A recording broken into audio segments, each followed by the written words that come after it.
오늘 이 자리는 원희룡 전 장관의 이재명 대표에 대한 허위사실 공표 고발과 관련해서 좀 입장을 말씀드리고자 이 자리에 섰습니다. 취임 전 노선 변경 주장과 관련된 이 사실관계부터 실은 즉각 해명을 해야 되는 사실이긴 합니다. 저는 개인적으로 이재명 대표에 대한 허위사실 공표 이 자체는 정치적 쇼이다 이렇게 생각합니다. 관련 조사를 오랜 기간 동안 했던 입장에서 말씀드리는 겁니다. 원희룡 장관이 그 서울 양평간 고속도로와 관련해서 백지화 선언을 했을 때도 김건희 여사 일가의 땅이 그곳에 있었다는 것을 이 사건과 관련해서 이전에 알았다라고 한다면 본인이 정치적 생명을 걸겠다 이렇게까지 말씀하셨는데도 불구하고 저희가 많은 사실들을 밝혀냈음에도 지금 어떻게 했습니까? 개항에 출마를 했죠. 일종의 정치적 쇼에 대해서 제가 하나하나 짚어드리도록 하겠습니다. 어제 즉 6일 원희룡 전 교통부 장관이 이재명 더불어민주당 대표를 검찰에 고발했습니다. 공직선거법상 허위사실 공표 혐의라는 것입니다. 이재명 대표가 6일 오전 제232차 최고위원회에서 한 발언을 문제 삼았습니다. 법 제250조 허위사실 공표죄 제2항의 주요 내용은 다음과 같습니다.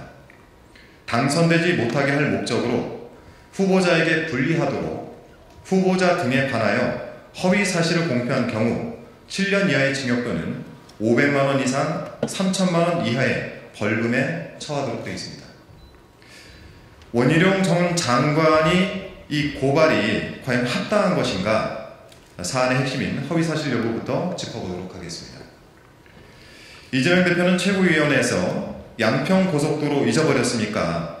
양평고속도로를 갑자기 대통령 처가 땅 근처로 확 바꿔버린 원희룡 국토부 장관, 무관한 척하지만 지금까지 책임 있는 것으로 드러나고 있지 않습니까? 라고 발언을 했습니다. 이재명 대표의 이 말에서 허위사실이 대체 어디인지 오랜 기간 조사한 입장에서 저는 정말 모르겠습니다. 원희룡 전 장관은 자신의 SNS에 고발장 사진을 게재하면서 국토부 장관 취임하기 전에 일어났던 일을 제가 확 바꿨다 하신 것이라고 주장을 했습니다. 그렇다면 그 노선이 확 바뀐 시점이 대체 언제인지 원희룡 장관은 이 부분부터 밝혀야 됩니다. 먼저 원 전 장관의 취임 시점부터 명확하게 하겠습니다. 2022년 4월 10일 국토교통부 장관 후보자로 지명이 됐고 5월 2일 인사청문회를 거쳤습니다. 당시 인사청문위원이기도 했습니다. 저는 13일 대통령 임명 제가를 통해서 16일에 취임을 했습니다. 그리고 지난해 말인 2023년 12월 장관직을 내려놓고 정치인으로 돌아갔습니다. 강상면 종점안이 최초로 공식 등장한 시점을 살펴보도록 하겠습니다.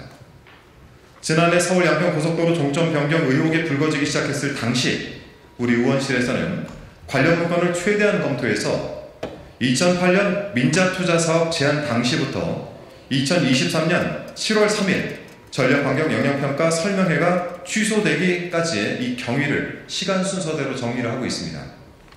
이 자료를 토대로 해서 다시 살펴보면 국토부의 공식 문건에는 종점이 양서면 또는 옥천면으로 되어 있습니다.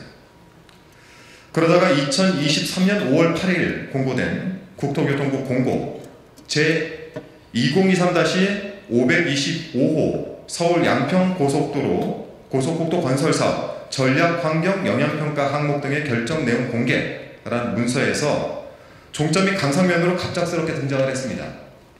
결국 강상면 종점안은 원희룡 전 장관이 재임한 시기에 최초로 공개된 것인데 무엇을 근거로 제가 취임하기 전에 일어난 일이다 이렇게 주장을 하고 있습니까?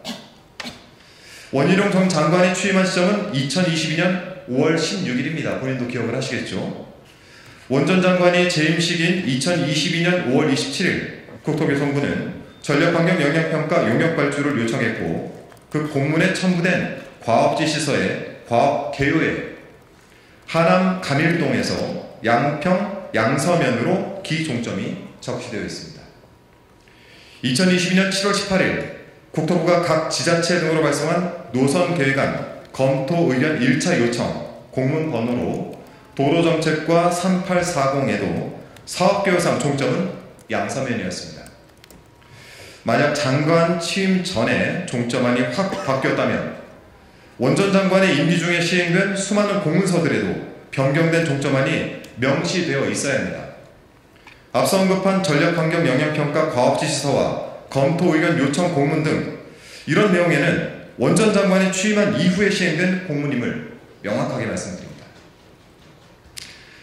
하나의 부처 안에서 일어난 모든 일이 최종 책임은 언제나 장관에게 있습니다. 강상면 종점안이 처음 보고된 당일부터 원전 장관의 임기가 시작이 됐습니다. 다당성 조사의 용역계약은 2022년 3월 29일에 이루어졌고 원전 장관의 취임 당일인 2022년 5월 16일에 대한노선대와 관련한 첫 내부 보고가 있었습니다. 자, 이런 사실을 언론 보도를 통해서도 많이 확인을 할 수 있습니다. 당시 용역업체가 이미 예타를 마친 기존 종점안이 아닌 강상면 종점안으로 공사를 설계해야 한다는 내용을 보고했다는 사실도 함께 보도가 되어 있습니다. 첫 내부 보고가 있던 날로부터 8일 뒤인 2022년 5월 24일 용역업체가 착수보고의 자료를 제출했습니다. 이 자료에는 남양평, 즉 강상면으로 종점부 변경 검토라는 내용이 포함됐고 문제의 그 대한노선대가 그려져 있었습니다. 대한노선대의 첫 내부 보고 시점부터 전략환경 영향평가까지 강상면 종점안이 논의되던 그 시기 장관은 누구였습니까?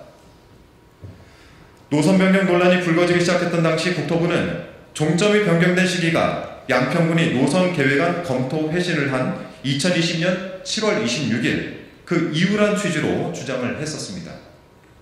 그때는 2022년 7월이라고 말을 하더니 이제는 원전 장관의 취임 전 일어난 일이다 이렇게 주장을 하고 있습니다. 도저히 이 횡설수설을 받아들일 수가 없습니다. 만약 원전 장관의 취임 전 일이라는 주장이 사실이라면 사안은 새로운 국면에 접어들게 됩니다.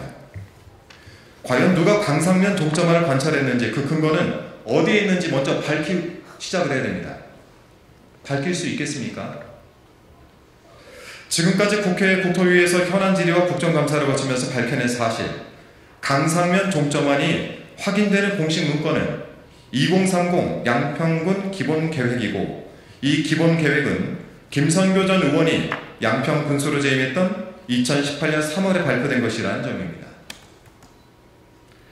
김선교 전 의원이 윤석열 대통령 그리고 그 장모에 대해서 발언한 내용은 이미 잘 알려진 사실이라는 점도 함께 말씀드립니다. 과연 국민들께서 어떻게 판단하시겠습니까? 원전 장관 취임 전 누가 이 노선에 손을 댔는지를 밝히지 않는다면 원전 장관의 주장이 되려 허위 사실이 될 공산이 큽니다. 서울 양평 고속도로 의혹과 관련해 원전 장관은 사실이 아닌 주장을 펼쳐오면서 국민을 기만하고 민심을 혼란하게 했습니다.